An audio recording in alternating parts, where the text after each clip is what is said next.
అయ్యా, నేను మీ రైతు నాయకుణ్ణి. నా యొక్క బాధలు అంతా ఇంత కాదు నాయన. నేను ఇంతకు ముందు ఛానల్ పంపిస్తే చెడగొట్టేశాను, చెడిపేసినారయ్యా. నాకు బాధేసిపోయింది. నాకు చీడపిల్లలు కొంతమంది ఉన్నారు, నన్ను ఎదగని కూడా చేస్తున్నారయ్యా. నా యొక్క బాధ తెలియకుండా ఎదగని కూడా చేస్తున్నారు. ఎవరు ఆ దుర్మార్గులు తెలియదు. భగవంతుడే వాళ్ళకి తగిన శిక్ష అనుభవిస్తారయ్యా. ఇప్పుడేరా దయపెట్టండి. నేను కష్టపడి మనమందరూ ఏకమయ్యి రైతు బిడ్డలు, మనంతా రైతు నాయకులు. రైతులు లేదే రాజ్యం లేదు.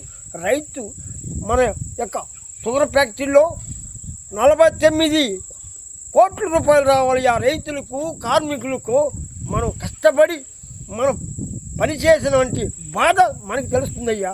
మనమంతా ఈ యొక్క 9 మండలాల్లో ఉన్న మన యొక్క రైతులందరూ కలిసి గట్టిగా పోరాడి మన ముఖ్యమంత్రి చెంతకు తీసుకొని తెలియపరచండి అయ్యా. ఇప్పుడైనా నాకు సహాయం చేయండి.